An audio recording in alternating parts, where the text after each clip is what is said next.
Hey everyone, I'm Megyn Kelly. Welcome to the Megyn Kelly Show. We have a packed show for you today, as several cases related to former President Donald Trump's political and legal future are unfolding right now simultaneously. In New York City, the so-called hush money trial is back underway after the weekly Wednesday break.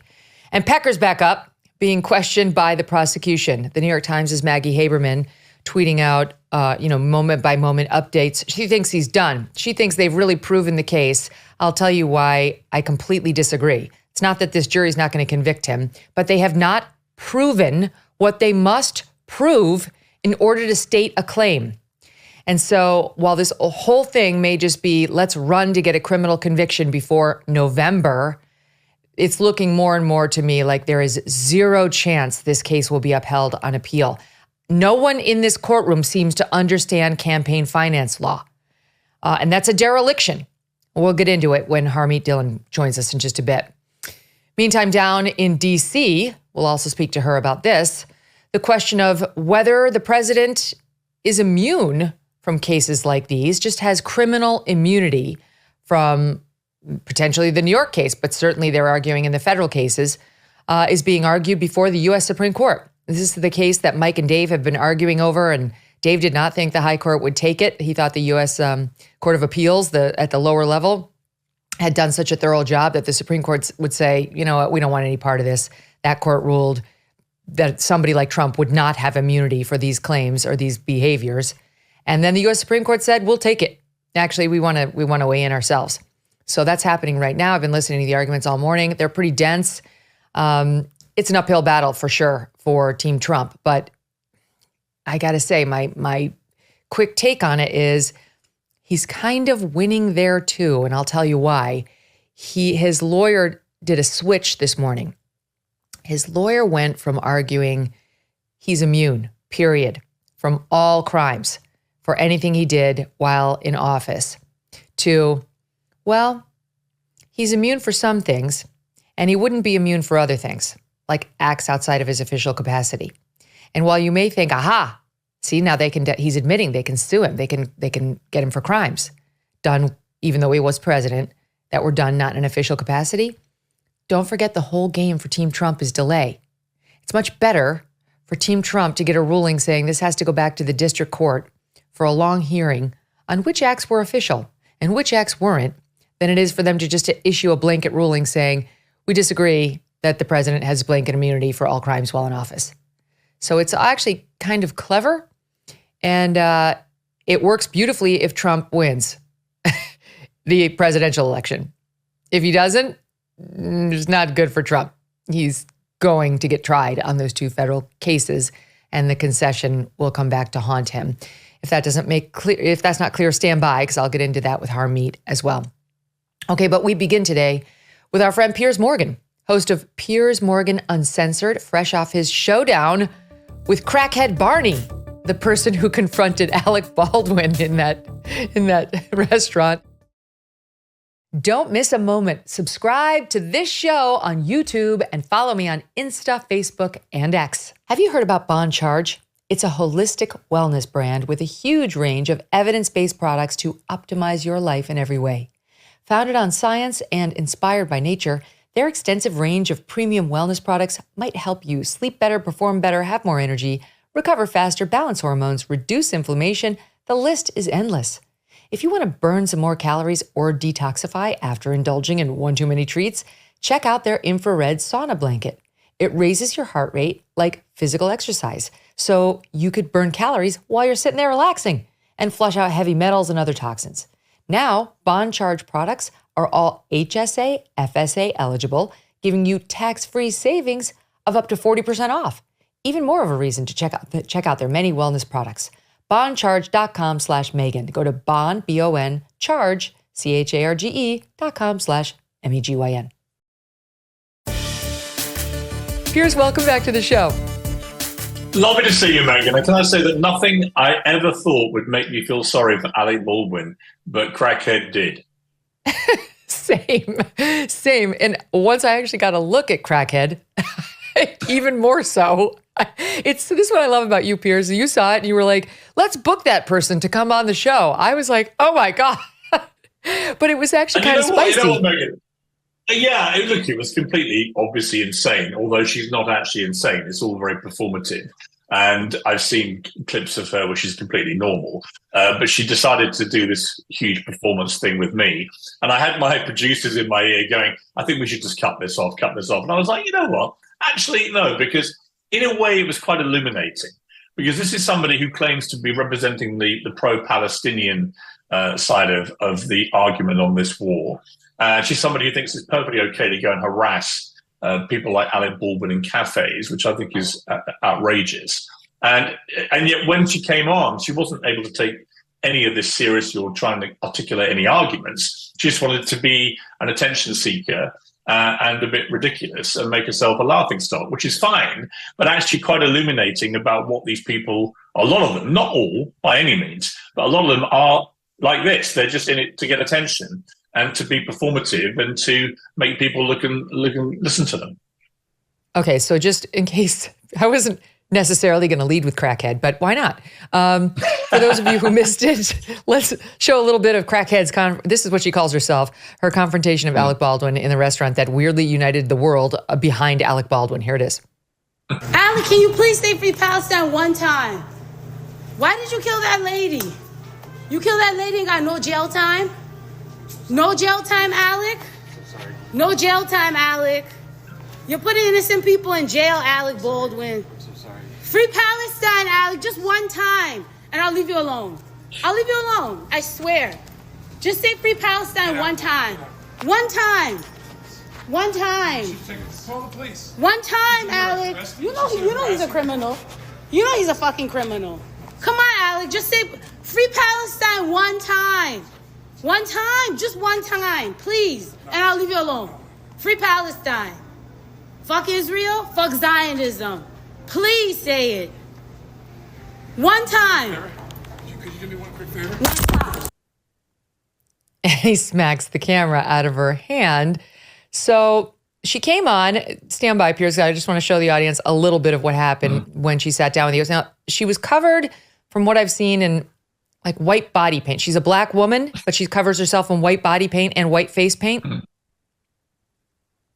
Yeah.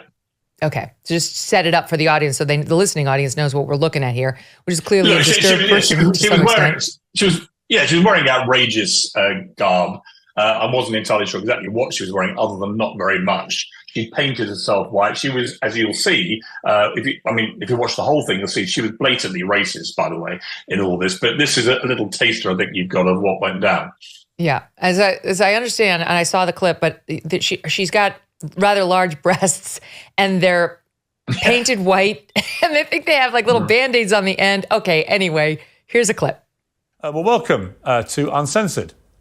Hey, Piers! I've been waiting for you, Piers fucking Morgan! Okay. I wore my diaper today for you, Piers. Do you like it? Not particularly, no. Can I take you back, if I may, to what you did to Alec Baldwin? Can you explain why you did it? What did I do to Alec Baldwin? Piers, do you see the damage that Alec did to me? Do you see the damage? Look at my arms. Look at my arms, Piers. Got a sling on. Fucking Morgan. You're asking too Just for many the record, questions. my name is actually just Piers Morgan. What's wrong with saying Free Palestine? Piers, can you say free Palestine for me? I think. Piers, can you say Free Palestine for me? If you stop shouting, yeah. I want you to say it. Yes, I'm happy to say. Okay, I'm not going to shout. If you just, Mr. Piers Morgan, if you just keep quiet, I can answer your question. And so it went on. So she's normal, you're telling me, when she's not dressed like this?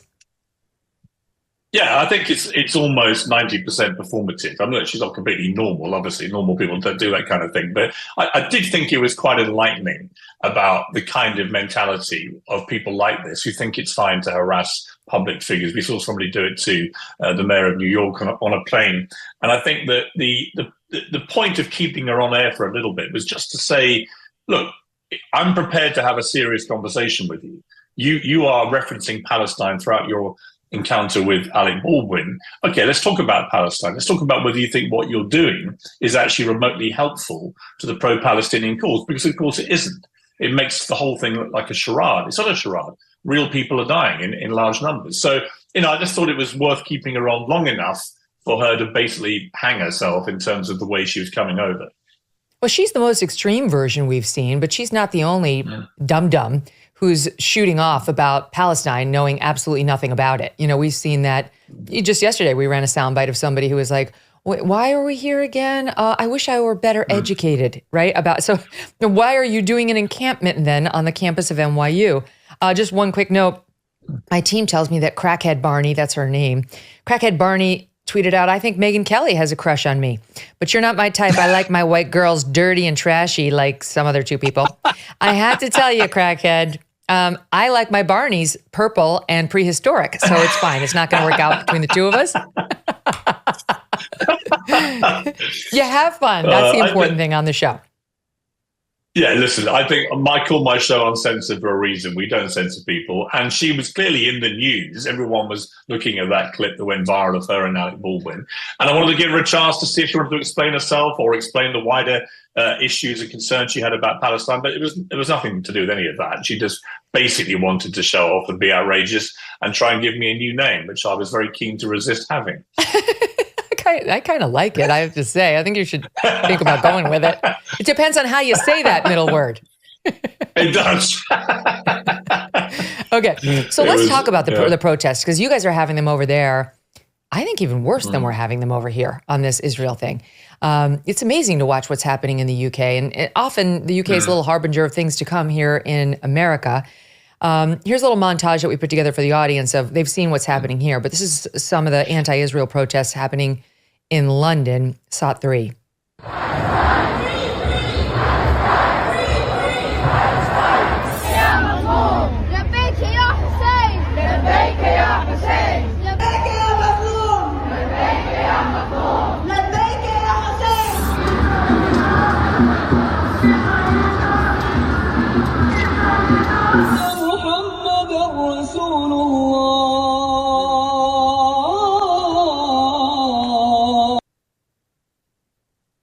This is the Muslim population of the UK is growing, and the support within that population for Hamas is strong. Nearly 50%, according to the latest poll, of UK Muslims support Hamas, and the majority of those do not believe in the rape or murder allegations against Hamas, notwithstanding Hamas taking the time to videotape them and put them all over the internet. These Muslims say, no, it didn't happen. So what do you make of it? Well, we have an interesting situation in the UK where I think most people here support the right to protest peacefully.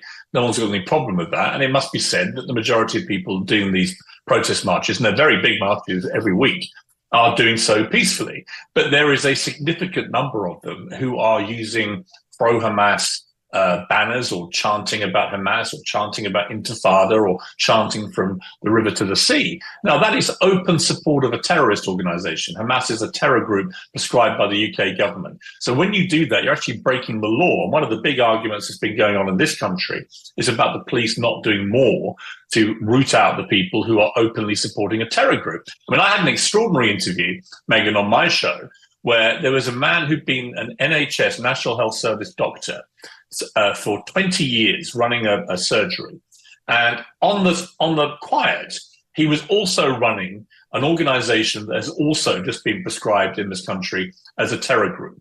And so he was this extremist, spewing all sorts of extremist stuff in his private life under a different name, and then calmly going into a national health surgery every day and treating patients, some of whom would have been Jewish.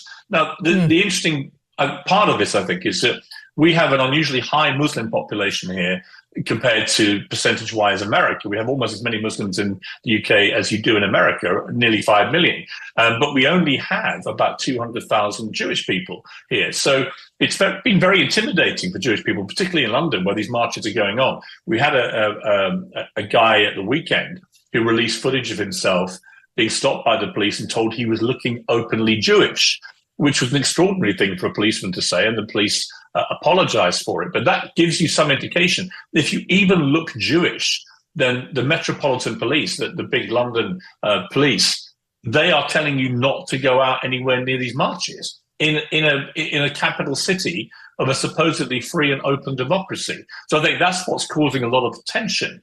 And you're seeing a lot of the similar stuff now on the campuses at colleges in America, which is, if you're Jewish, I'm an Irish Catholic, so I can only equate some of this to what I was like being an Irish Catholic actually in London when the IOA were bombing the British mainland. And that was an uncomfortable time for Irish Catholics, but nothing quite on this scale.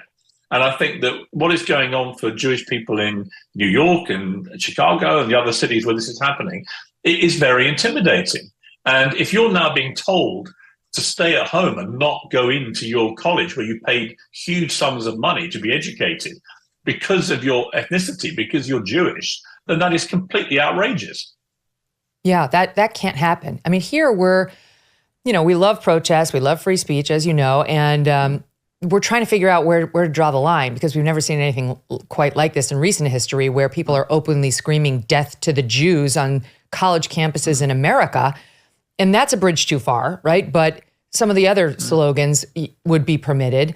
But we do have, let's say today, Governor Greg Abbott down in Texas saying, arrest them all. Everybody's getting arrested.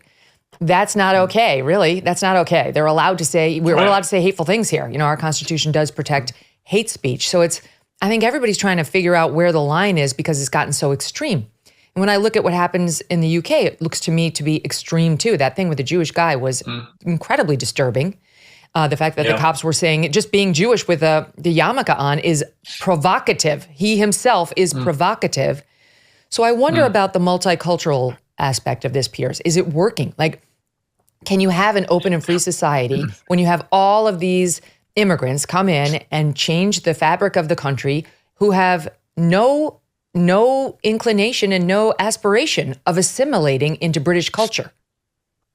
Well, look, I think the honest answer to that is rather like America. We have welcomed millions of people to this country, millions of migrants, many of whom have enriched our society. That has to be said off the top.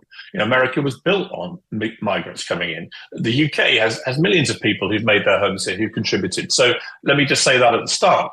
But I do think that we're entering into a very strange period where the language around this is being deliberately censored or depicted as something else. And I'll tell you why I say that. You may have seen that we have a problem with the boats. The British Prime Minister Rishi Sunak is determined to stop the boats. What are the boats? Well, these are dinghies which criminal gangs are using to bring dozens of people at a time on small little dinghy boats across the Channel from France and just dropping them on the southern coast of England. And the total numbers involved are about 40,000 people a year. Very sadly, only this week, 5 more people died. These are women, children, desperate for a new life. And I completely understand their desire to do that, but they're trying to come in illegally. And many of them are dying across the Channel. It's an awful tragedy, but it's 40,000 people a year are coming in. The much bigger issue in the UK, which people don't want to talk about because they instantly get branded racist, which I think is ridiculous, is that last year we had a net legal migration of nearly 700,000 people come into the UK. Now, we're a country of just over 60 million. This is nearly 1/60th of our entire population coming in 1 year from all over the world. The UK is a very desirable place to live, as is the United States. Well, we simply cannot support that kind of level of legal migration, never mind what's happening on the Channel. It's just unsustainable to say that nearly 1 million people are coming year after year after year into the UK when we already have all our services, education, health, infrastructure and so on, are already creaking at the seams. This is going to put more and more pressure. And in reference to your point about the cultural issues, then it creates a lot of tension, obviously, between people who are here and have made their lives here and born here and so on, who suddenly see the whole fabric of their town or their village or whatever it may be completely changing, and they know that the government hasn't provided enough infrastructure to sustain this level of migration. So the far bigger problem for me here is not actually illegal migration, it's the level of legal migration. And anyone who tries to comment about this gets branded racist or bigoted and so on. I'm neither of those things. I'm just somebody who recognizes this is going to be a massive problem. I mean, for me, it's it is definitely cultural as well. I do not want this culture from, the places that a lot of these migrants are coming to America. I don't want it coming and taking over American culture. I don't want to have to worry about me or my daughter walking down the street in a tank top and getting harassed by somebody who's really much more in favor of the Sharia and wants to, women only to be escorted as they walk. I don't want any of their views on women, frankly, to be coming to the UK, which I love, or to America. But it is. There was a poll from about the UK Muslims on their support for Sharia, and it was disturbing. A new poll found almost a third of British Muslims think it would be desirable to implement Sharia law, but within the next 2 decades. That means, your kids and mine who will be facing this. Like, this is where I always revert to, then stay where you are. Stay in your own country if that's what you want. Where there's no way of stopping it without enforcing immigration laws and then without British people having these frank discussions and not caring whether someone calls them a bigot.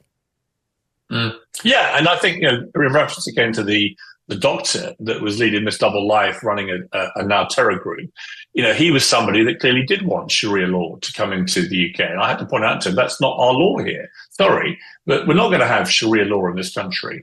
But, again, it comes back to, if you allow millions and millions of people from other cultures to come in, and enough of them who come in want to have Sharia law, eventually, you could see a potential danger that this begins to force itself onto a national agenda and could potentially get embraced. So I think that's what's concerning people. We don't want Sharia law in this country. You don't want it in America. And the sad thing for me is, America has, I think it's about 5 million Muslims, like I said, most of whom have been assimilated very well into American society. Oh, yeah. One of my dearest friends is Muslim. She's not anything like this. She's raising 4 beautiful Muslim children. Like, they're completely peace-loving in every single way, of course. But that's different from what we're seeing with these pro-Sharia. Hamas did not commit any murders. We're talking about extremists. Yeah, we're talking about extremists and people who will happily publicly embrace a terrorist organization who have recently committed one of the most heinous terror acts in modern history. That's what we're talking about. And the people who I think are very stupid people on these pro-Palestinian marches in the campuses, for example, when you see young students, they clearly don't know, a lot of them, what they're doing or why they're doing it. They don't know their history of the conflict in the Middle East between Palestine and between Israel. They don't know enough about the history to make a considered view about this. They've just been probably told by TikTok that they should be supporting one side over the other. And then and that's what's going on. So a lot of them are just, I would love to just give them a basic history quiz about the 75-year conflict between Israel and the Palestinians and see if actually what they knew and see whether they can make a considered view about what side they felt they should be supporting then. Because I've got great sympathy on both sides in this war. I've always had historic sympathy for the Palestinians and the plight of so many people living there. It's an awful way that many of them have had to leave their lives. And of course, half the people in Gaza were under 18. This is a very, very young population who it's not their fault about what's going to be going on with Hamas. But Hamas has proven itself to be a despicable terror group. And it is unsustainable that you allow a terror group like Hamas to continue having any kind of leadership or authority in Gaza. So, these things have to be confronted. The question then becomes, well, what's the best way to confront it? There are legitimate concerns about the way Israel is going about this. But I do always say to people on the Palestinian side, how else should Israel have responded? When you have an existential threat to your very believe me, I know. I mean, look at what happened in America after 9/11. We responded with massive force, and the civilian to military kill rate was a lot higher and less favorable to us than what Israel's doing right now. I want to move on because I don't have you for too long today. I've got to ask you about Trump. He's facing 4 criminal trials. He's got a case being argued before the U.S. Supreme Court right now. He's got the head of the National Enquirer, former David Pecker, on the witness stand right now talking about this deal they struck to cover up for Trump and try to bury bad stories and promote good stories and hit his adversaries with negative stories. First, let me just ask you, because you've spent your life in news. I mean, you've been writing, for newspapers long before most people knew you on cam. So what do you make of this deal? And would it ever have struck you that this was illegal? This kind of thing is illegal, to accept money from somebody or give money to somebody in order to, quash their story or kill it, as the saying goes? No, look, I ran two of the biggest tabloid newspapers in Britain for 10 years. And this kind of deal in different ways goes on everywhere with all newspapers around the world. You know, if you have a massive star and there's a damaging story about them and they want to suppress that story, then sometimes they'll give you a better one about themselves to kill off the other one. Or, you know, there's always some kind of deal that could be done. When I just realised this would be the first case, Megyn, that was going to come up with the four, because some of them are clearly, I think, more serious and more legitimate and better cases to answer for Trump than others. But this one seems so petty. It seems so trivial. You know, ultimately, it's about whether or not Donald Trump had a one-night stand with a porn star 18 years ago in a Beverly Hills hotel.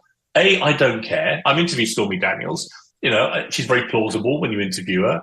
But I wasn't in the room. I don't know what really happened. Donald Trump denies it. But yeah, exactly. But either way, I don't care. And I don't think most people care very much. And I think that what's happened here, you've got a clearly politically motivated prosecutor who's a paid-up Democrat. You've got a judge who's obviously a Democrat as well. And they decided to throw the kitchen sink at Trump by jacking up what should be just a state misdemeanor at worst into some sort of huge seismic federal crime. Well, all the polling I've seen on this shows that most Americans aren't buying this. They don't think that Trump committed a crime here, and they think it's a massive overreach by the prosecution. So I think I heard you at the start, and I totally agree with you. Whatever happens here, you know, Trump may get acquitted, because there might be one member of that jury that just goes, you know what, this is ridiculous.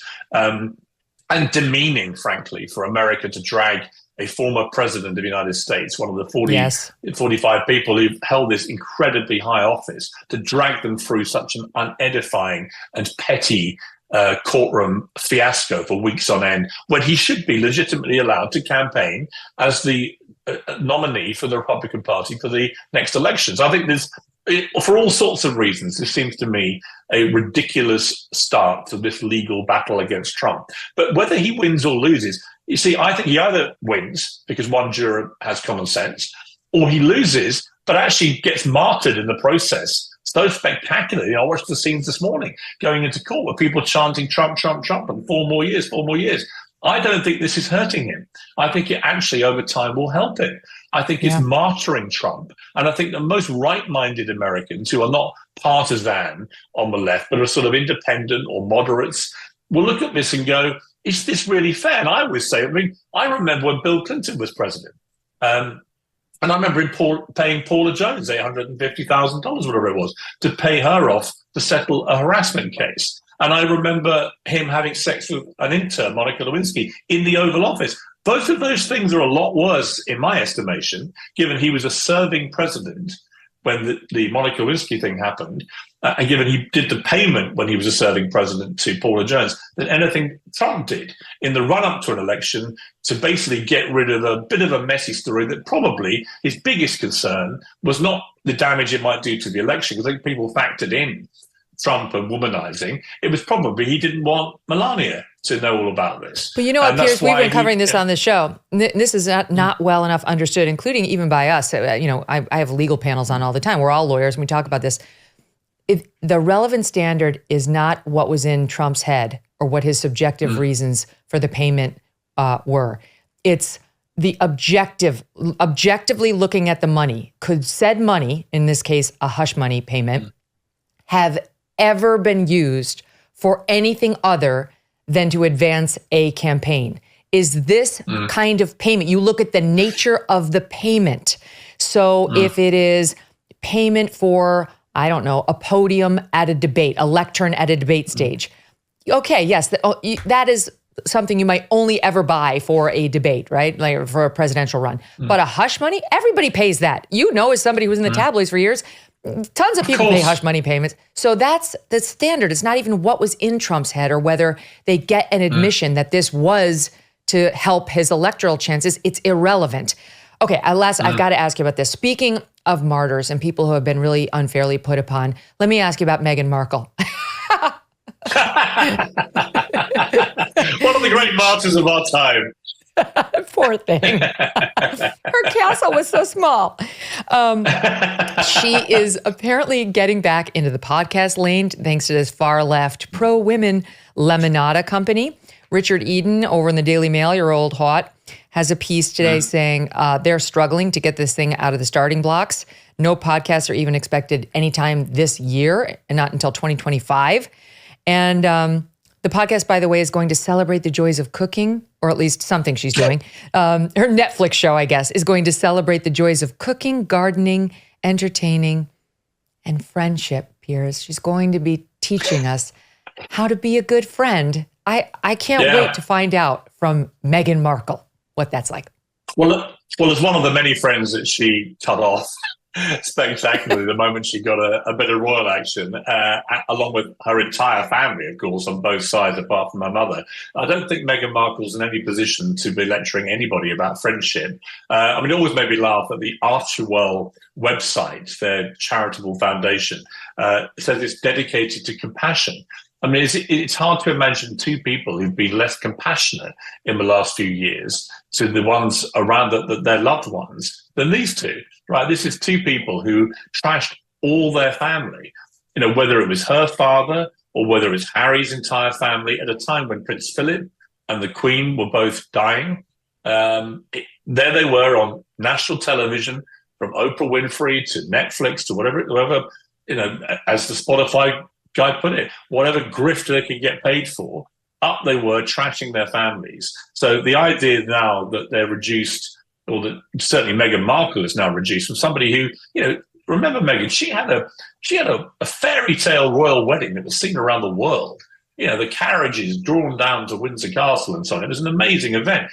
Everyone in this country, I'm in the UK at the moment, everyone loved that marriage when it happened. There was universal support for it, euphoria. It was only their behavior in the first year of their marriage when they began to behave rankly hypocritically, lecturing about poverty whilst having $500,000 baby showers, to lecturing us about the need to watch our carbon footprint and using Elton John and George Clooney's private jets like taxi cabs. And it was the constant hypocrisy that they got picked up on by the media, and then they couldn't handle the criticism from the media, and then it all turned hostile. Then they started suing everybody, and the whole thing got so toxic. Eventually, they just say, we've had enough of this. We're not going to do any more dreary duties on a wet Wednesday, which is what you have to do to earn your royal titles in the estimation of the public. And they decamped off to Montecito, bought themselves a massive mansion.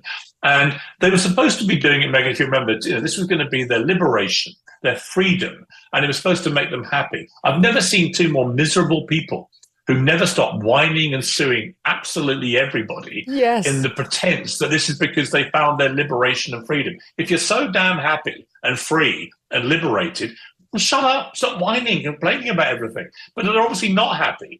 And it's obviously been diminishing returns where when you trash your family again and again and again, eventually there's not much left to say.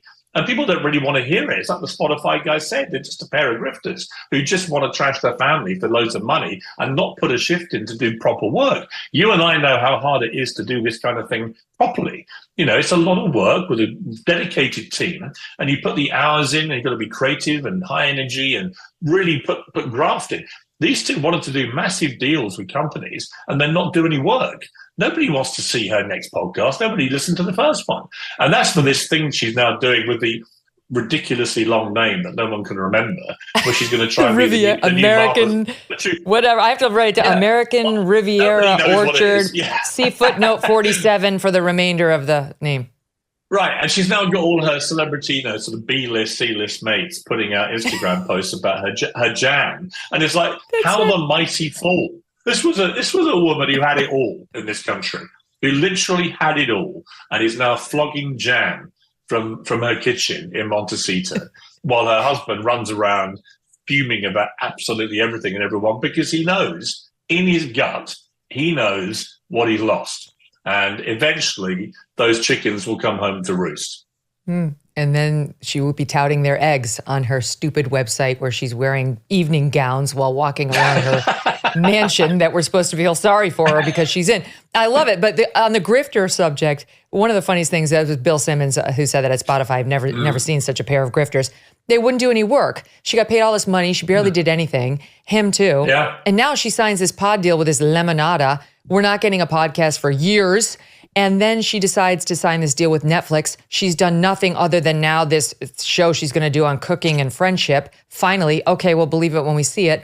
And then finally, she's got her little Riviera thing going, where so far we've had one jar of strawberry jam. She's so lazy. It's the whole thing. It's sort of lazy and a bit pathetic. This is somebody who demands that we use the title Duchess of Sussex. I come from Sussex, which is a county in the south of England. I've spent more time in Sussex in the last month than Meghan Markle has spent in her entire life. She has actual She's right. your ruler, Piers. I didn't know that. She's your... She ain't my ruler, Megyn Kelly. She is somebody who, listen, as I've said to you, I think many times before, if they actually want to do this kind of thing and trade themselves around as sort of, celebrities and do that sort of circus, then they can do it. But they can't do it with the royal titles. They shouldn't be using the royal titles of Duke and Duchess of Sussex, bestowed on them by the monarchy, an institution they constantly complain about and trash whenever they get the chance. Fine, if you want to go off and be celebrities in California, do it. But don't trade on the titles. Every time I see her demanding to be called Duchess of Sussex, I laugh. Nobody in Britain calls her that. Meghan Markle. She got lucky, met her prince, dragged him out of the bosom of his family, dragged him away from the monarchy, which bestowed those titles on them, and has now ruthlessly, with him, exploited those titles for massive personal gain. And I think it's disgusting and hypocritical. They shouldn't be allowed to do it. I hope that King Charles, who obviously is massively distracted by his illness, but I hope that King Charles at some stage just has that conversation and says, you can't keep the titles, I'm sorry, but you can't keep demeaning the status of being a member of the royal family and attacking the family and the monarchy and retain your titles. You can just be Harry and Meghan and see how you get on, by the way, when you're no longer royals, because the answer is not very far. That's right. Who wants your jam then? Piers Morgan, thank you so much. Such a pleasure. Check out, Piers is on YouTube now. This is his main venue and he's crushing it. So check him out, Piers Morgan. It's probably youtube.com/Piers Morgan, right? I'm subscribed. I just don't remember the exact, but that's what it is. Just come back Google soon. Piers Morgan Uncensored YouTube. They'll find it. Okay. Thank you, sir. See you soon, I hope. Great to see you, Megyn. Take care. Okay. Up next, Harmeet Dhillon on all things Trump legal. Big developments today. Stay tuned for that. Debt. You can go to bed thinking about it and you can wake up thinking about it too. Here's the truth. The system traps you in debt. High interest credit cards and loans make it nearly impossible to pay off your debt, and insane inflation keeps you stuck, paycheck to paycheck. Done with Debt can be your lifeline. Done with Debt has an ingenious new strategy to help erase your debt faster and easier than you ever thought possible. Done with Debt analyzes all the debt options that you qualify for. They know how to reduce your bills. They know how to cut interest rates. They're a skilled staff of negotiators. Well, they know how to get debt out of your life permanently, without bankruptcy, and without a loan. Done with Debt has experts who can share with you strategies for eliminating debt, but you do need to hurry because some debt solutions are time sensitive. Here's how easy they make it. Go to donewithdebt.com. That's donewithdebt.com. Donewithdebt.com. The issue of presidential immunity front and center at the U.S. Supreme Court today. And this is an important one, not just for Donald Trump, but for the country. Joining me now, Harmeet Dhillon, managing partner of the Dhillon Law Group. Harmeet, welcome back to the show. So you've represented Trump in connection with the efforts to keep him off of the ballots in various states successfully. And now this argument goes to something much bigger and wider about whether a president can be prosecuted for crimes at all for anything during his time in office. It's not about whether once he leaves the office, he can be prosecuted. Everybody knows yes. The answer to that is yes. But while a sitting president, can he be prosecuted for crimes? So how do you think it's going? It's still going. It started at 10. Usually it would be over after an hour. We're 2 hours and 40 minutes into it. How do you think it's going? Yeah, so you're right, Megyn. I was just looking at my watch because how long this has been going on. It's been almost 3 hours, and the government is still arguing and answering a series of hypotheticals from the justices. So What I heard from the president's very able lawyer, John Sauer, is a kind of a clear test that would make it very easy for the court to determine whether presidential immunity should apply in this case. And that is, you look to whether these are official acts of president as opposed to private acts in his private life while he was the president. And that's the bright line rule. And then there are a number of both legal and policy arguments that they went through to underlie that. And what the government lawyer, Dhillon, came out of the box arguing was very different. And the longer he argues, the more he's positing different considerations and levels and layers of tests that would, in effect, make it impossible for there to be a bright line rule. And that's the real problem, because the whole concept of presidential immunity, Megyn, is that presidents, while they're in office, are dealing with literally the most important decisions in the world. And they have to be able to make quick decisions in the public interest without fear that their decision may ultimately subject them to prosecution, perhaps, like in this case, many years down the road. And so bright line tests are really what's indicated, whatever the rule is, not what I've heard this morning from the government. He wouldn't be prosecuted unless he's a bad guy. We can rely on the grand jury to protect us, and grand juries don't indict people without substantial evidence, which is actually nonsense. I laughed out loud when I heard that. And oh, wait, Harmeet, can I play that? Can I play that? That was same. Sure. I was like, what? So there was a bit where where he was arguing openly, you know that the prosecutors in this country, they would never go after somebody for political purposes, right? I think Kelly McGuire, who cut these shots for me, I think that's shot 17. Let's play it. Now, you know how easy it is in many cases for a prosecutor to get a grand jury to bring an indictment, and reliance on the good faith of the prosecutor may not be enough. Why shouldn't we either send it back to the Court of Appeals or issue an opinion making clear that that's not the law? Well, I am defending the Court of Appeals judgment, and I do think that there are layered safeguards that the court can take into account that will ameliorate concerns about unduly chilling presidential conduct. That concerns us. We are not endorsing a regime that we think would expose former presidents to criminal prosecution in bad faith, for political animus, without adequate evidence. A politically driven prosecution would violate the Constitution under Waite versus United States. It's not something within the arsenal of prosecutors to do. Oh my God, Harmeet. It's not? So if I, in the 2 hours almost that we've been listening to the government's case and it's still ongoing, the only clear rule I heard out of Michael Dreben's mouth effectively was trust the government. Trust the DOJ specifically. That's it. Trust the DOJ. The DOJ officials will never give bad advice to the president. They will never do anything that's not protective of the best interests of the country. Of course, not trust the president, who was actually elected by the people and by the states and the Electoral College, but trust the DOJ and its thousands of unelected priests of the law. We have seen in the last few years, Megyn, that you and I are both lawyers. I'd say at the beginning of my career, I might have, thought I would give the government the benefit of the doubt, not trust them. But today, I say that I cannot give credence to what DOJ officials are doing, saying, or recommending. It is not in the public interest in many cases. I've seen that time and time again, from First Amendment cases representing Project Veritas, in the cases involving COVID, which I went to the court many times over these issues.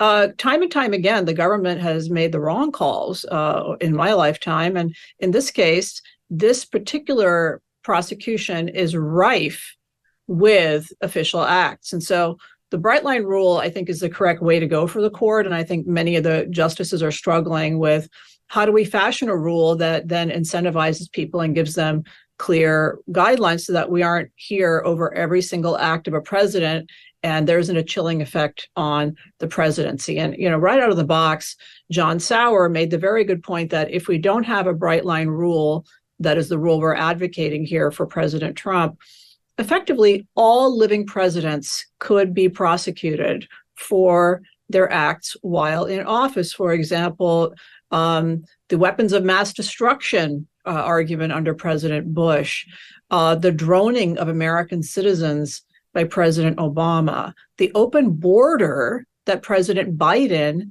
has been allowing today. Do we want presidents to be able to be prosecuted for that? And the rule that we're articulating for says no, that they should not be prosecuted for official acts. But when you listen to the argument, and Justice Ketanji Brown Jackson was really digging into there was an argument I hear advocated for some of the justices that even all of the official acts of president shouldn't be immunized from prosecution, that we should then look at whether certain things are core acts of the presidency or whether they're acts that a president did, but they're straying beyond the core acts of the presidency into acts that overlap with other branches of government. So the Pretty longer I listened, the less clear it became from what the government is articulating here. Yes, pretty convoluted. And Justice Gorsuch, and it is kind of interesting, right? Of course, this is a Trump case about presidential immunity, and 3 of the justices sitting up there were appointed by Trump, were nominated by Trump. So, I mean, they're kind of I trust they'll reach an objective opinion. They've ruled against him before, but it's just a fun kind of dynamic to watch. Anyway, Gorsuch is one of those justices, and he was giving the Dreeben, the lawyer representing, in this case, the government, the following question: like, if we go with your rule where they're just totally kind of exposed while they're in office, all these presidents, why aren't we setting them up for the following weirdness? Watch this. It's soundbite 18. Let's say a president leads a mostly peaceful protest sit-in in front of Congress because he objects to a piece of legislation that's going through. Mm-hmm. And it, in fact, delays the proceedings in Congress. Now, under 1512C2, that might be corruptly impeding an official proceeding. Is that core and therefore immunized, or whatever word euphemism you want to use for that? Or is that not core and therefore prosecutable? Well, without a clear statement that applies to the president.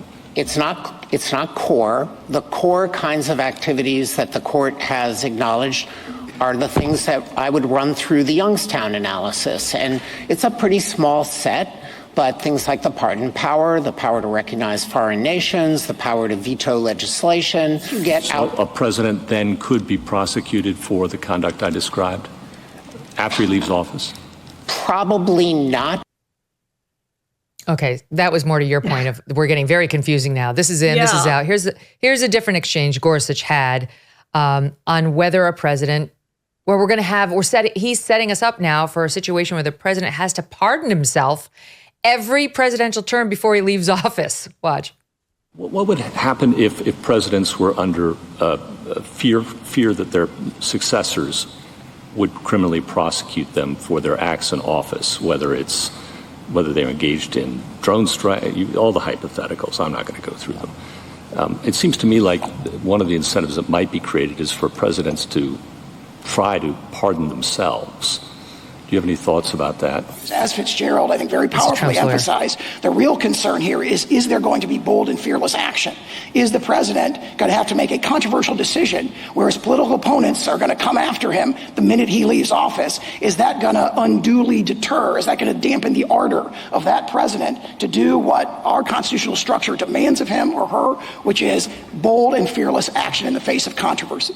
And perhaps if he feels he has to, he'll pardon himself every 4 years from now on. But that, as the court pointed out, wouldn't provide the security because the legality of that is something that's never been addressed. Sticky wicket, Harmeet. I mean, we are in uncharted territory here. Well, we are, and this is probably the most important case of this term because it has far and wide-reaching implications for whether some of our past presidents might be exposed to future prosecution if Republicans are ever allowed back into the White House, which is a whole separate question. And what I found very interesting is typically when you listen to Supreme Court arguments, it's usually very dry and very respectful and non-inflammatory. And I think, that's what I heard from the president's lawyer. What I heard from the government's lawyer was literally the same kind of political rhetoric that is being used on the talk show airwaves on a daily basis to demonize and demagogue the former president. So the assumption out of the mouth of the prosecution side, the government side, Michael Dreeben, was constantly using the inflammatory labels fake electors and just, which I think is presuming the outcome of the case and not really looking at this from an objective perspective for purposes of fashioning an objective rule that courts can apply, that presidents can be guided by, because that's really the ultimate question in the case. Right. Yeah, that's why they took it. They had a ruling from a lower court. Exactly. They took it to provide clarity from the highest level. We're not done. There's a lot more interesting aspects of this to get to. We're going to take a quick break. Harmeet stays with us. Don't go away. Grand Canyon University, a private Christian university in beautiful Phoenix, Arizona, believes in equal opportunity and that the American dream starts with purpose. Change the world for good by putting others before yourself. Whether your pursuit involves a bachelor's, master's, or doctoral degree, GCU's online, on-campus, and hybrid learning environments are designed to help you achieve your unique academic, personal, and professional goals. With over 330 academic programs as of September, GCU meets you where you are and provides a path to help you fulfill your dreams. The pursuit to serve others is yours. Let it flourish. Find your purpose at Grand Canyon University. Private, Christian, affordable. Visit gcu.edu. Okay, so attorney, counselor, help me understand, because I heard Sauer, counsel for Trump, concede in an exchange with Justice Coney Barrett that some of the acts brought up in the indictment and the indictments against Trump would not be considered in Trump's official capacity. And she went through a couple of them with him, and he was like, yeah, not in his official role. So it seemed to me that that concession was an acknowledgement by him that this case will likely get kicked back down to a lower court for some adjudication on at least those pieces of Jack Smith's claims, which I can see works for Trump in terms of delay, but Trump would rather have just everything swept as immune, and not have to. So I'm going to play the exchange, and then you explain to me what's happening here, because I don't know that I fully understand what Sauer was doing. Here's Amy Coney Barrett questioning Trump's lawyer, SOT 15. You concede that private acts don't get immunity. We do. Okay. And I want to know if you agree or disagree about the characterization of these acts as private. Petitioner turned to a private attorney, was willing to spread knowingly false claims of election fraud to spearhead his challenges to the election results. Private? As alleged. I mean, we dispute the allegation, but that sounds private to me. Sounds private. Petitioner conspired with another private attorney who caused the filing in court of a verification signed by petitioner that contained false allegations to support a challenge. That also sounds private. 3 private actors, 2 attorneys, including those mentioned above, and a political consultant helped implement a plan to submit fraudulent slates of presidential electors to obstruct the certification proceeding, and petitioner and a co-conspirator attorney directed that effort. You read it quickly. I believe that's private. I don't want to. So those acts you would not dispute. Those were private, and you wouldn't raise a claim that they were official. As characterized. Okay, Harmeet, explain that. What's happening? Yeah, so this is a tactic taken by the president's lawyers in the Supreme Court, which is if you took the position, and this is a smart move by lawyers, if you take your position as an advocate too far, you risk losing some of the justices, particularly those who, you have to look at the fact that some of them were appointed by President Trump. We've been discussing it here. They're extremely sensitive to any claim that they might be biased because of that. And so, they have to be objective and apply the law objectively. So if you take too extreme a position, you're going to turn off those reasonable justices who might otherwise vote for you. And so this is where they've chosen to draw the line and this is following a civil case that's currently pending. It's part of a series of cases called Blasingame. So you heard that word Blasingame versus Trump a lot in the first part of this argument. And this refers to a DC Circuit ruling about civil liability of President Trump. And this arises in cases of these Capitol police officers and some others who are suing him. My law firm represents him in those cases as well, in some of those cases as well. And in that case, the DC Circuit's ruling was that he cannot have civil immunity for candidate Trump actions. He can have civil immunity for President Trump actions. And so that's the bright line, supposedly bright line in that case. And so this is what John Sauer is referring back to, is that there are certain acts that could be construed to be candidate Trump, and some of them were run through in that example. He didn't necessarily concede all of them. And then there are others that are clearly President Trump. President Trump and presidents in general do a lot of things that are beyond the core limited president only functions. They advocate for legislation. They, make decisions. They make up executive orders. That's not in the, the core functions of the Constitution. These are all things that have happened since then. And so what the DC Circuit did in this case below was very extreme. They did not adopt that Blasingame analysis at all. They did not attempt to make that determination of which of the acts alleged in the indictment might plausibly be President Trump acts versus candidate Trump acts. They basically swept them all with the broad brush, refused to conduct that analysis. So at a minimum, what we are asking for, the President Trump side, is to send this case back down and conduct the proper analysis to sort the wheat from the chaff here, because clearly a lot of what is alleged in this indictment is simply as a matter of 250 years of precedent, presidential acts that are not subject to prosecution, period. And then the others, they have factual defenses to them. But, John Sauer did not want to concede that everything President Trump is alleged to have done is necessarily President Trump versus candidate Trump. So I'm thinking about the DC Circuit Court of Appeals and its ruling. As of now, because that's right now the governing ruling until this Supreme Court reverses or affirms. Is the president naked at the moment? Does the president have no immunity for acts while in office thanks to that ruling? Well, I think the ruling only goes to the acts alleged in this particular indictment. We all know as lawyers, and as one of the justices made a joke to the idiom that a grand jury will indict a ham sandwich, the supposed protections of a president or anybody, any of us really, from being indicted for our activities because, there's an objective system and there's due process and, there's the Fourth Amendment and then there's a grand jury system. And of course, someone innocent would never be indicted, which is the DOJ's default position. That's ludicrous. It happens all the time. And even some of the liberal justices conceded that occasionally. I think it was Justice Sotomayor who said innocent people have been put to death in this country. So what kind of protection is that?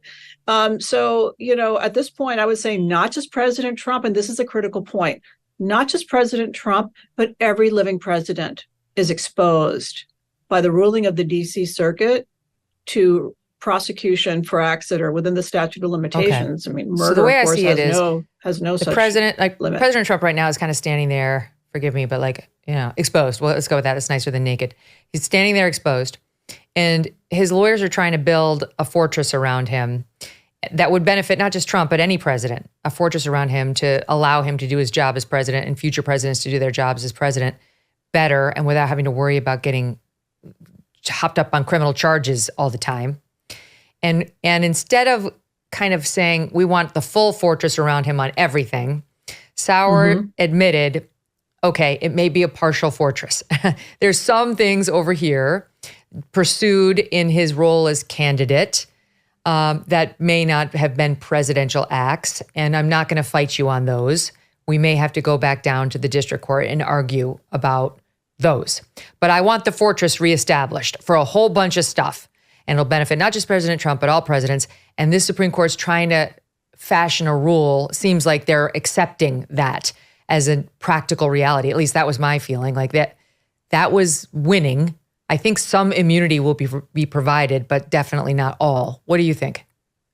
I think what's going to happen, and given the rule articulated by the president's lawyers at the outset for strategic and also I think integrity reasons, the best case scenario is this case gets remanded with instructions to the DC Circuit or the trial court to apply existing precedent to parse out I mean, a significant part of this indictment should be simply tossed out as ineligible under constitutional framework for prosecution. Sorry to interrupt you, but what that will do is decide what's Trump actually going to get tried on, what is fair game for a jury to actually look at, and what's not. But all of that is very helpful for Trump, Harmeet, no? Because it's delay. Absolutely, because it first of all, it's delay, and second of all, it's my belief that nothing that falls into that private category also should make it to a jury, because there's First Amendment defenses. He's got strong defenses. There's a number of other defenses, very strong defenses on that. None of this case should ever reach a jury, but on this immunity issue, most of the case should be tossed out. The DC Circuit should do its job. It refused to do its job below. And of course, the trial judge was openly contemptuous, I think, of all of these arguments and his other defenses. So this will be a bench slap from the court to fix their really gross error that leaves all living presidents exposed. It's so interesting. It's complex. It's complex for me too. So if the audience is struggling to hang on, I get it. But we're just basically what happened today, net was good for Trump. I think he's definitely better off right now than he was certainly after that Court of Appeals ruling against him. And I thought the argument today did not go terribly for his side. I wasn't like listening thinking this is going to be a 9-0 opinion against him. I think he's actually going to leave with something better than what he had. I just don't know what it's going to look like. So it sounds like you agree with me on that, Harmeet. I agree with that. And look, to be clear, I think Michael Dreeben, very, very smart lawyer, the fact that he had to argue so long and produce test after test, pulling tests out of his hat, is problematic, because the justices don't want to see a slippery slope, wishy-washy, loosey-goosey ruling come out here. That's terrible for the presidency and for separation of powers and for the Constitution, the operation of this government. It is important that a bright line test come out that courts can apply clearly so that we don't have this again. Nobody wants to be hearing cases like this, I'm sure, at the court. Here's a last soundbite on this. This is Justice Alito raising a similar point in SOT 25.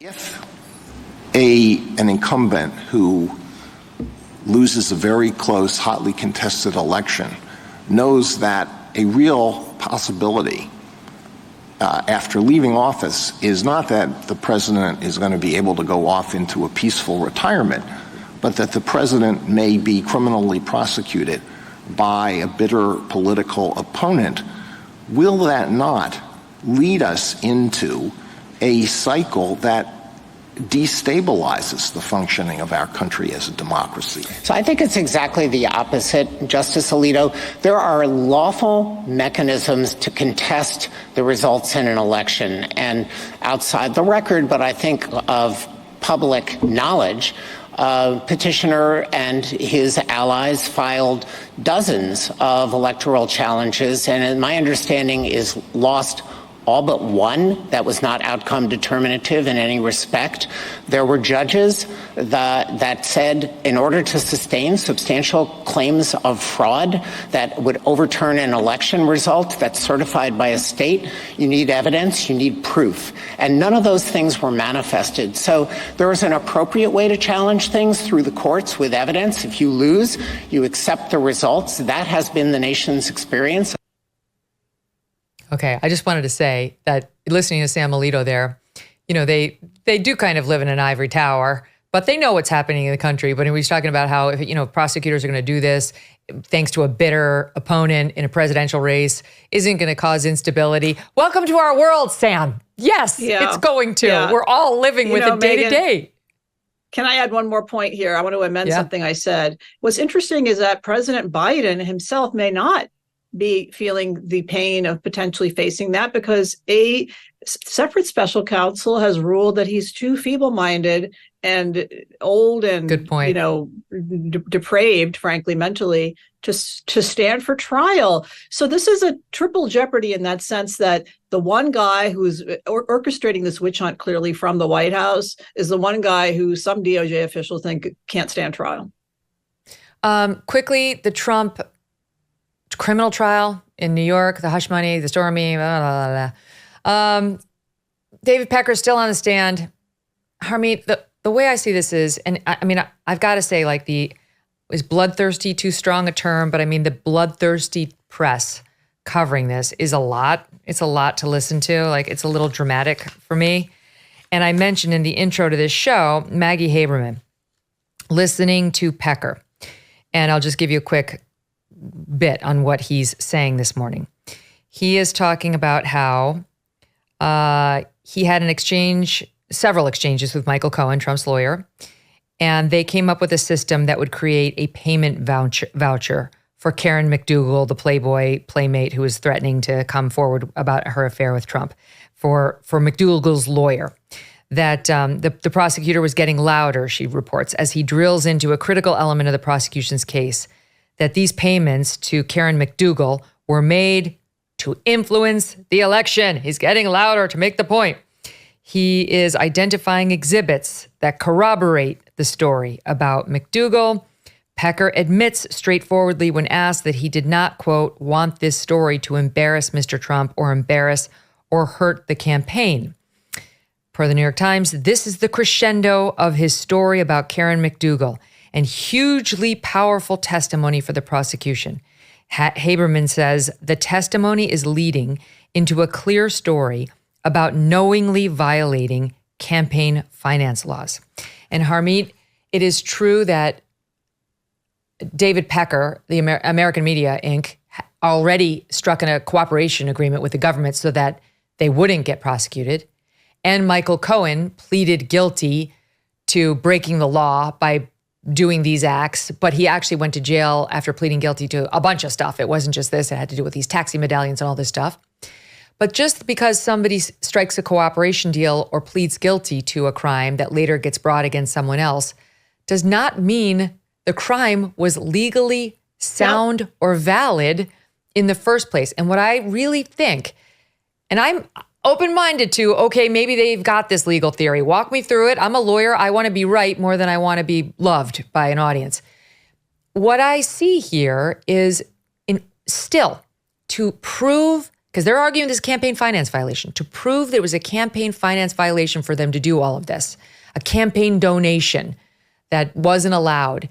You have to prove that the only reason one would ever engage in such payments to a woman like Karen McDougal or a woman like Stormy Daniels or a doorman with his alleged story about Trump, which has been disproven, would be to advance a campaign. It has to be, it's an objective standard that looks at nature of the payment, not the reasons in this particular case. So I don't care. I don't care what Pecker says about his concerns Trump might lose, or what even Trump could take the stand and say, I did it because I didn't want to lose, and it wouldn't matter given the nature of these payments. But Harmeet, so you agree with me, I'm glad, because it's so confusing. But secondly, absolutely. Where is that? Where is that guardrail in what's allowed in terms of the testimony? And ultimately, I feel like the guardrail is going to be missing on the jury instructions too. Well, look, this case is a complete travesty of justice, and I don't say that just as a lawyer who's represented President Trump against Stormy Daniels and won $600,000 total in judgments against her. I mean, that is the most biased possible witness. She owes him currently over $300,000 after some offsets.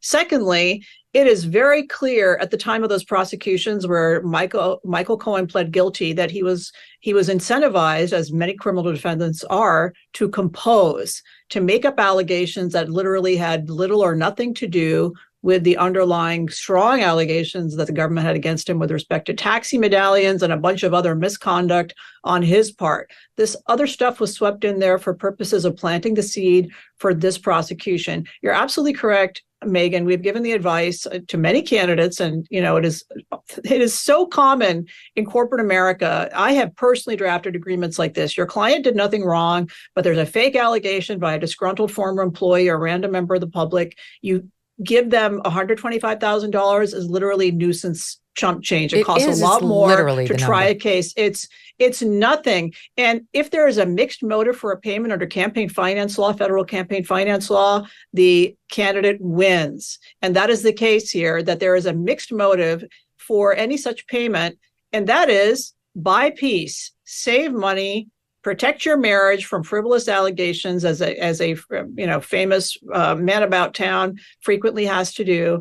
And so it is actually an open and shut case. And what the judge did in this case, Judge Merchant, is outrageous. He has prevented President Trump from bringing in campaign finance experts who would have advised the court that there is no campaign finance violation here. This is the most biased of, absolutely. And my God, we have limited time here, but I could go on of the number of reversible errors this judge has committed. That is but one of many. And, this morning with the Harvey Weinstein case coming down and the reversal in the New York court, that literally what's happening in court right now in this Trump case is what the highest court in New York has said is impermissible. Wait. This is great. This is big. This is big. I want to talk about this. Let me just set it up though, because yes, this is important. And thankfully, the Megyn Kelly Show audience is smart and informed, because we've gone neck deep on the Harvey appeal with our pal Arthur Aidala, who argued it. And so for those of you who love Arthur, like I do, go Arthur. Yay, he won. I know we don't like Harvey, but that's a separate matter. We care about due process and we care about rule of law. And what happened is today, Arthur Aidala won. He was on the show explaining how he felt about how the argument went. He knew it was going to be kind of tight. He's trying to get the conviction of Harvey Weinstein on these sex assault and rape claims reversed, not because I don't know what Arthur thinks, but not necessarily because of guilt or innocence, but because the process in trying Harvey was unfair. He was deprived of his due process rights because New York allows everything in against somebody who gets accused, like all your prior bad acts. If he had taken the witness stand, everything he'd ever done, every woman who ever had an accusation, tested or not, would have been allowed to take the stand against him. It effectively deprives this person of their right to take the stand. Here's Arthur explaining some of it on our show just like a month ago. They tried to introduce women who rejected him under the premise that, see, these women who he's not charged with, they rejected him. So it must be true that the women who he's charged with rejected him as well. And that just demeans women. And that's what I told that to the judges. I mean, what, all women react exactly the same way? Of course not. There were more women who testified against him who was never charged with, never went in front of a grand jury, than with the women who he was actually charged with. She said, how could this be a fair trial when it's a he said, she said case, and you took the he said out of the equation and you added more she said, she said, she said, that he wasn't even charged with. So we are waiting, honestly, on pins and needles. I have 3 men on the panel. Can they go home and tell their family, yeah, I'm helping Harvey Weinstein out? I mean, I don't know. I hope they can. I pray they can for our whole system of justice. For every defendant in the United States of America, I hope they have the strength to say, yeah, I'm helping a bad guy because under the law, he wasn't treated fairly. Okay, so Harmeet, by the way, Harvey's going to stay in jail, but explain how this helps Trump's case. So just I'll finish my thought, which is this is prior bad act kind of evidence that is got nothing to do with the case under prosecution, really. And the idea that somebody did something similar in the past and he's a bad guy because of that, that's literally a backdoor way to just smear him in violation of due process. And the New York's highest court has ruled that there is very clear precedent that says that you can't do that. So I think we can all agree Harvey Weinstein, total scumbag. Okay. However, it's enough to prosecute him for the actual acts that they were able to get him on within the statute of limitations. And if he's retried, they can still get a prosecution based on his disgusting behavior in the case at trial, as opposed to his disgusting behavior in a number of cases where the statute of limitations had passed, the witnesses, memories had faded, and, he's going to be in jail for a long time on both coasts for his horrible behavior, regardless of this, but due process wins in this case. And if this rule were applied in the New York case against President Trump,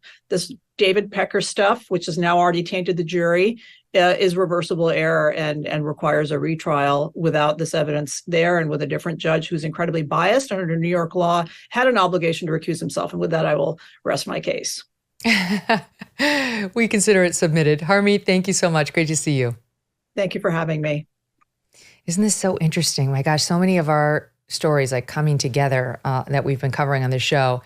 It is very fascinating to me to see how the Harvey Weinstein case might actually help Trump. And I do wonder whether that ruling that Judge Merchan made the other day, you guys remember this, saying everything could come in, virtually everything could come in, not this sexual assault civil verdict against Trump that was won by E. Jean Carroll, but the defamation verdict and the civil fraud verdict and the Access Hollywood, not the tape, but the transcript, all of these are alleged prior bad acts.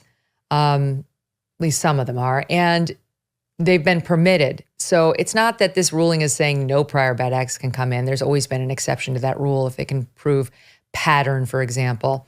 But it's been limited today, and we'll have to figure out how and just how much this could help Trump, either actively in this trial or on appeal. In the meantime, as I said, Harvey Weinstein's not getting out of jail. He's been sentenced to, I think, 16 years by the Los Angeles courts, and the New York DA has already said he's going to retry Harvey. So we're going to have another trial for sure. And he's probably going to win. He's probably going to win that trial against Harvey because let's face it, Harvey probably did it.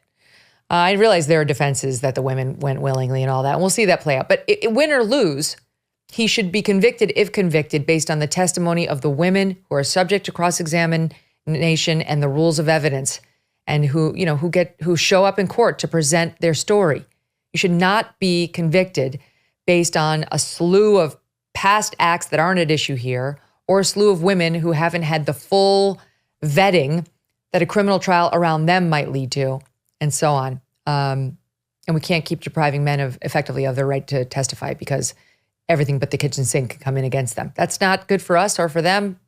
I feel like due process and justice won today, and Harvey's not going anywhere. All right, coming up, we get to the Biden gaffe that I actually think might lose him the election. I'm not kidding. If I were President Trump, I would just run this on loop. I would start every campaign ad with it.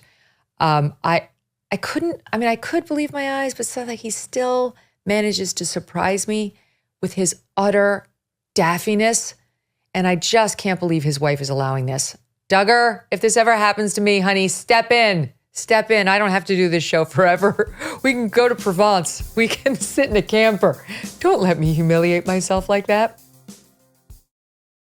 Did you know Fast Growing Trees is the biggest online nursery in the U.S. with more than 10,000 different kinds of plants and over 2 million happy customers? Well, now you can grow lemon, avocado, olive, or fig trees. They have houseplants too. Fast Growing Trees makes it easy to order online and ship directly to your door in 1 to 2 days. You can even speak to their specialists for a free consultation. You can find the perfect fit for your specific climate, location, and needs. Whether you're looking to add some privacy, shade, or natural beauty to your yard, Fast Growing Trees is ready to help you make the right selection from their nursery. Right now, they have some of the best deals online, like up to half off on select plants and more. Viewers get an additional 15% off when using the code Megyn at checkout.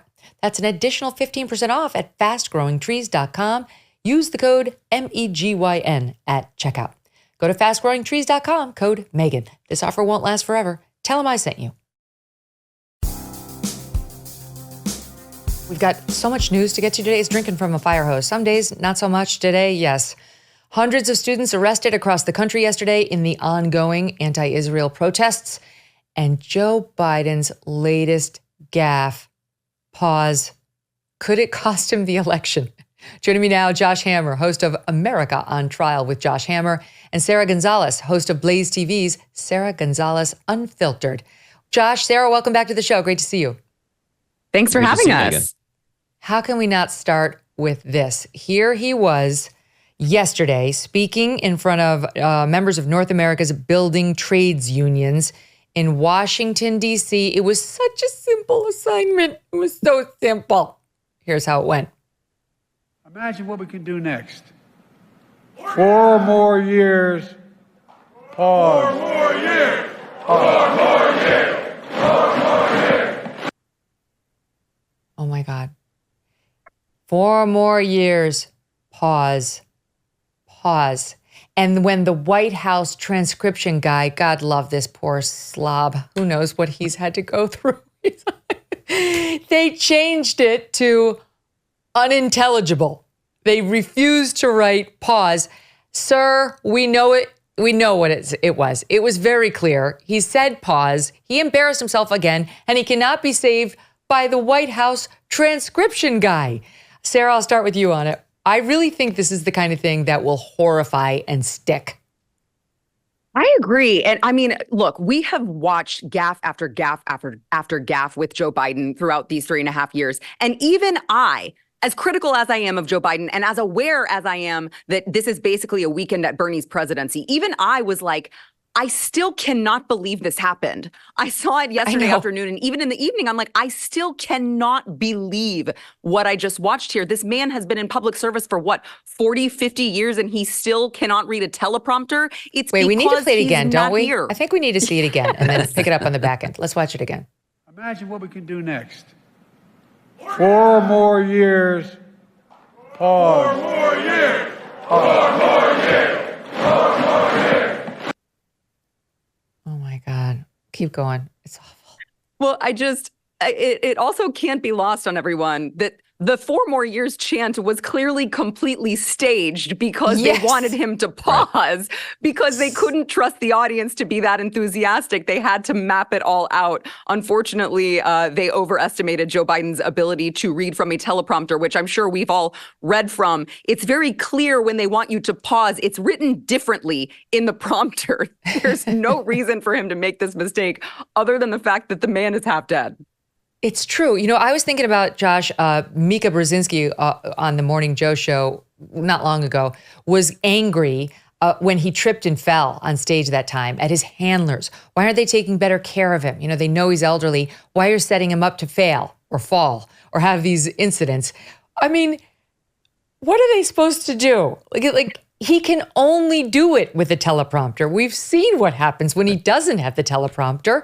Here, I mean, when he has the prompter, though, in defense of the Mika Brzezinski argument, which is like he should be spared these humiliations, he screws it up all the time. Here's a little montage of him, in other instances, reading the instructions in the teleprompter that are meant for him only. Watch. Percentage of women who register to vote and cast a ballot is consistently higher than the percentage of the men who do so. End of quote. Repeat the line. We can find that unity again. Then the message said, end of message. 4 more years. Pause. 4 more years. 4 more years. 4 more years. Oh my God. Repeat the line. I forgot about that one, Josh. Yeah, you know, Megyn, I'm really happy you mentioned what the White House transcriber reproduces as, because what that actually reminded me of was that viral moment from the NASCAR race, actually 2.5 years ago, where the crowd starts chanting F Joe Biden, and they're like, oh, they're saying let's go Brandon. I mean, that was a let's go Brandon moment in a nutshell right there. And I think that you both are right that things like this actually are really going to matter. Now, it's worth pointing out that Joe Biden has been a gaffe machine for the entirety of his political career. I mean, he's palpably senile at this point. I mean, it's not a fun thing to say. I mean, I have a 94-year-old grandmother. I mean, these things are difficult. I mean, like, it's not fun to discuss, but he obviously is senile. But that can't necessarily hide the fact that he's been a genuine gaffe machine since the moment he first set foot in Washington, D.C. back in the 1970s. It really is remarkable, though, that when it comes to something as basic as a teleprompter, which literally any politician, anyone who is on the campaign trail, who's giving a stump speech, learns to master this very straightforward art. It's not exactly nuclear physics. It really is remarkable that he's committing this kind of mistakes in the year 2024. Hopefully the American people are paying attention right now. I mean, ultimately, we're laughing here on the show, and it's Trump's good job banter, to make it's good fun. He should. I mean, like, this is a major issue insofar as you look around the world, Megyn. I don't need to be the one to tell you. You cover it every day, but the world is on fire right now. And the universities are on fire. All of our enemies are looking at that stuff. Xi Jinping, Vladimir Putin, they are kicking their feet up on the table, and they are getting a bigger laugh out of it than the three of us just got on your show. Mm-hmm. Yes, you're right. I mean, Sarah mentioned Weekend at Bernie's. It's like a little combination of Bernie and Ron Burgundy, who was this, anchor in this very funny movie back in, I think, 2004, who couldn't read. He had the same teleprompter issues. It's a great movie. And we pulled the soundbite, but for the listeners, you'll hear him say his name, and he says it like he's questioning it, because in the prompter, it apparently read, I'm Ron Burgundy with a question mark. That's Joe Biden. Here, watch it, just for old time's sake. Well, that's going to do it for all of us here at Channel 4 News. You stay classy, San Diego. I'm Ron Burgundy. Damn it! Who typed a question mark on the teleprompter? For the last time, anything you put on that prompter, Burgundy will read. He's Bernie Burgundy. It's so funny to me. I will tell you, look, I think I've told the story before, but there was an anchor at Fox News who wasn't exactly the sharpest tack. And this person was signing off of a show, and they forgot to have the person say, for example, "I'm Megyn Kelly, good night." And this person would say that, their name, every night when signing off, and the producers forgot to put the name in the prompter the one night that this person was signing off. And the anchor ad-libbed their own name. And when the anchor got off the set, said to the producers, "I'm a professional." So proud that this person had remembered their own name. I'm not even giving the gender on it. It's just, trust me, it actually happened. There are some real doofuses. They don't normally become president of the United States. It's a problem. He's got the nuclear codes. And yeah, you point out we've got some savvy enemies watching every minute of it. Okay, so let's talk about what's happening with the college campuses. I'm interested, Josh, you're very pro-Israel, and we've talked about this before. What do you make of the college campus madness, and how, if at all, it should be reined in, right? The Columbia University is probably the best example, because now you've got a push to get the president of the university fired because she called in the cops. She was trying not to be a Claudine Gay or Liz McGill, those other university presidents who testified on campus. She wanted to go the other way and be like, no, I understand. Israel knows you can't be anti-Semitic. But then she went so far as to restore order, or try to, on her campus. And now she may get fired by her supporters on campus, or previous supporters, for doing that, contrasted with Governor Abbott down in Texas, who today said, arrest them all, which may be, is sort of a little bit more harsher than even what she did. Yeah, I mean, honestly, Megyn, I don't think that arresting goes far enough. I mean, typically when these students are arrested by local police, or oftentimes even the municipal police departments, I mean, they're out within an hour or two of checking into the local police precinct. I mean, yeah, they get a nice photo op and the handcuffs. It probably actually increases their martyrdom, their victimology status, frankly, for the locals who are kind of cheering them on back home. I mean, there need to be severe repercussions for this sort of behavior here. I mean, we're talking here about suspensions, expulsions here. This is not okay. I mean, just to give one very clear example of something that is happening on these campuses, I saw on social media this text went viral where a wife was describing her husband going to 116th Street in Morningside Heights to evacuate their Jewish freshman daughter from campus.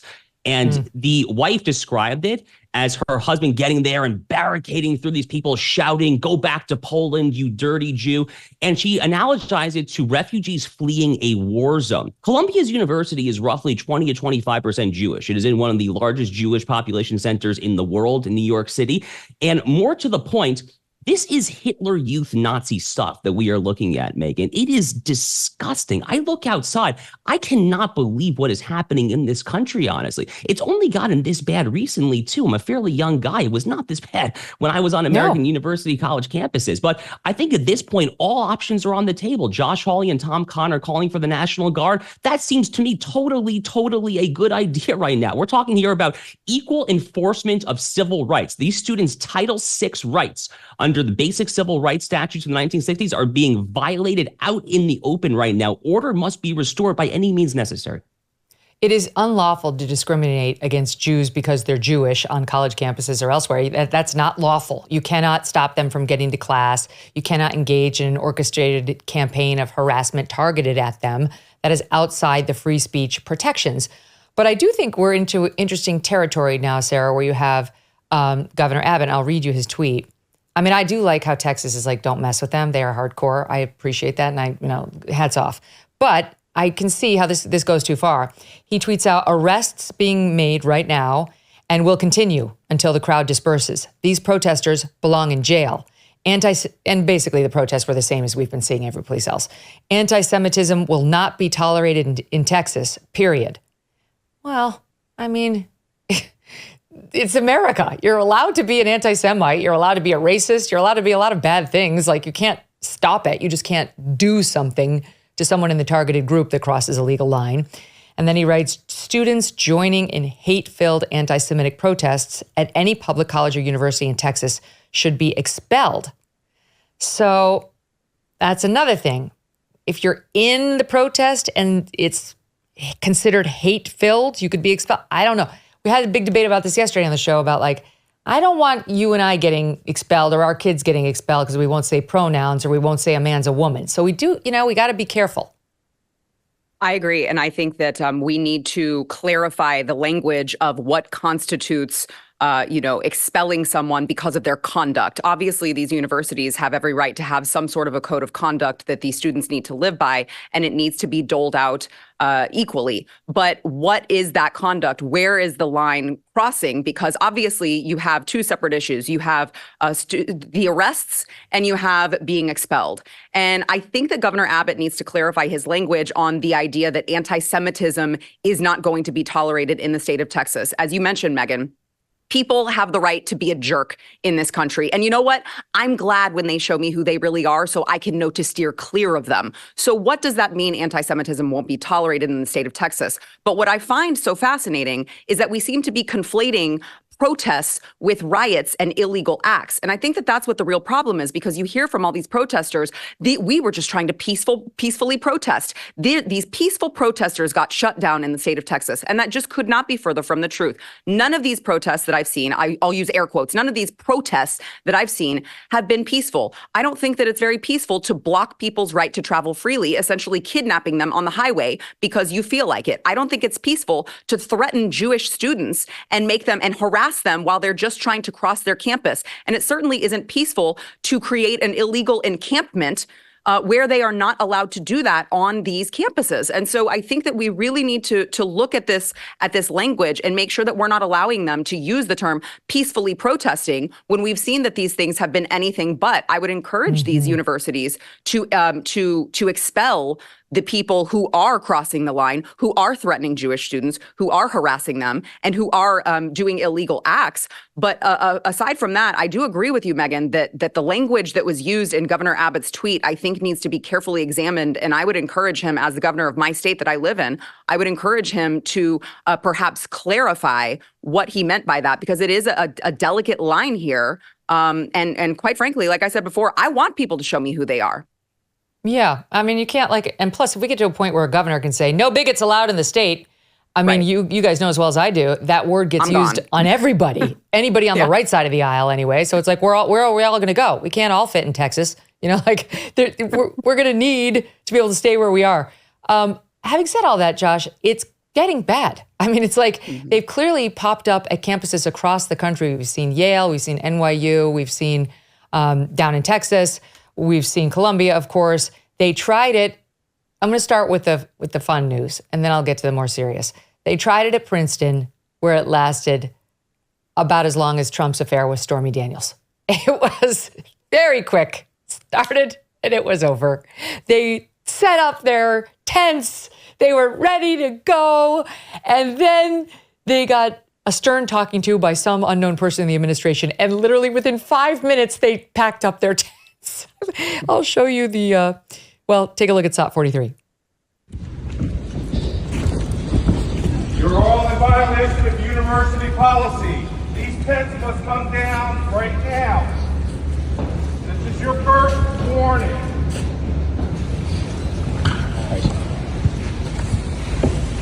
Free Palestine! Free Palestine! Okay, yeah, hang on. Free Palestine! Free Palestine! Free Palestine!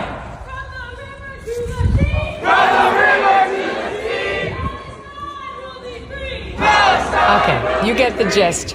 Well, based on that guy yelling at them, here's what happened within 5 minutes. They're so tough at Princeton.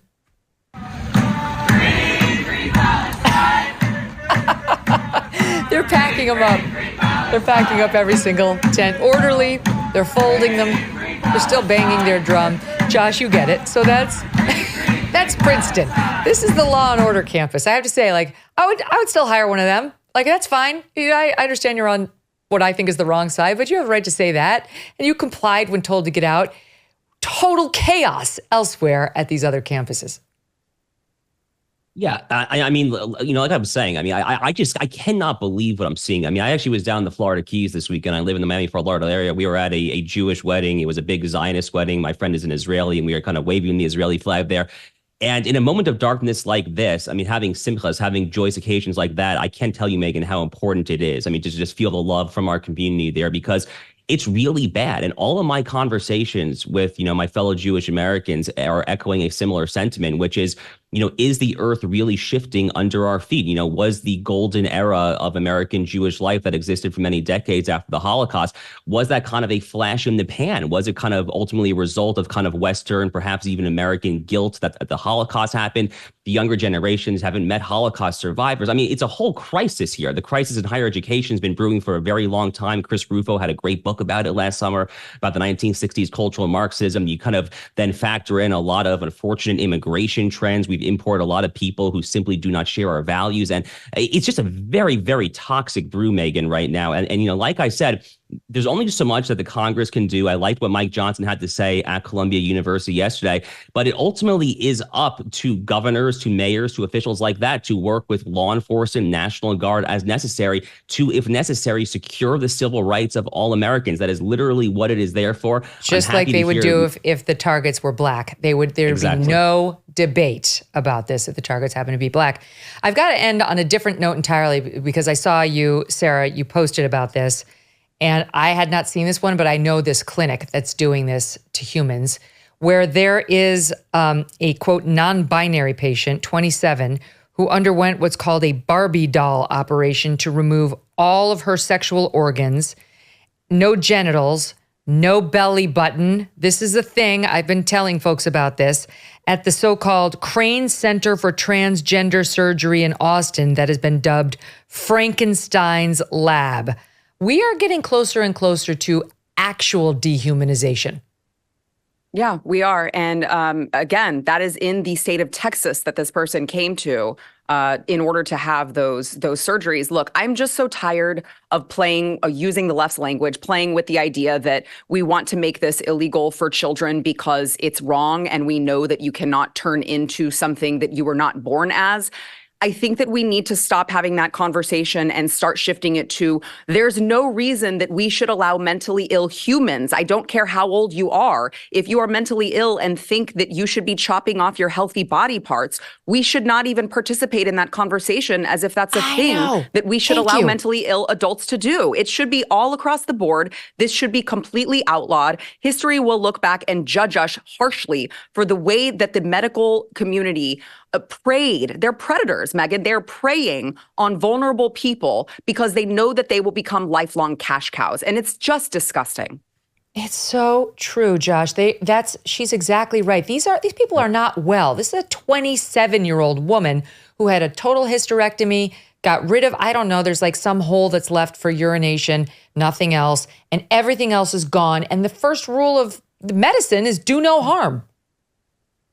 That's right. So, Megyn, you're a lawyer. You'll appreciate this. I noticed something very, very interesting at the Supreme Court oral argument yesterday. So yesterday, I'm going to relate back to the transgender issue, I promise. But yesterday was the Idaho abortion law argument, and basically whether there is federal preemption for medically necessary emergency abortions that would override Idaho's nearly complete ban on abortions. And Justice Alito got the Solicitor General of the United States, Liz Proligar, to make what I thought was a shocking concession. I saw Roger Severino of the Heritage Foundation tweeting about it. That's how I saw it. Alito basically asked the Solicitor General of the United States, is a mentally health-induced abortion ever truly medically necessary? And the Solicitor General said that it's an issue of brain chemistry. I guess that was her way of describing mental issues, but not a physical issue. So the takeaway from that is, okay, well, what about gender dysphoria? Is that an issue of brain chemistry and not actually a physical issue demanding that we go ahead down below and chop off Mr. Winky Wink or do this Barbie so-called gender affirming care that you're referring to? I thought that was a shocking concession from a Democratic Department of Justice with potentially very serious long-term ramifications if the right side of the legal aisle is willing to pick up that argument and run with it. And I'll just make one final point really briefly here. This whole thing about chemical castration for minors, this is one issue where America is way to the left of even the Europeans. So Scotland, just like a week and a half, 2 weeks ago, said that they are not going to have the NHS, the public taxpayer-funded health insurance agency over there. They are not going to have NHS involved in taxpayer subsidization of chemical castration for minors. England had said that already earlier last year. The UK is actually way to the right. Scandinavian, Nordic countries as well. America is a wild, wild west. So I think you take these factors combined, it continues to be what I say is a winning issue for the American right if we just pick it up and run with it. I'll give you the last word on it, Sarah. Yeah, I totally agree with Josh. I think the way through is that all of these detransitioners are going to be the answer. They need to sue the hell out of all of these hospitals that are doing this irreversible damage to them. And you won't change the minds and the hearts of these evil doctors, but what you will do is scare them into thinking they might go bankrupt. And I think that's the only way out of this. That's exactly right. Scare them to within an inch of their insurance policy and they will go away. We have one coming on next week, a detransitioner, to tell their story. Josh, Sarah, thank you both so much. Great to see you. And thanks to all of you for joining me today. I'm going to be back with you on Monday, have tomorrow off, with Michael Knowles. Have a great weekend.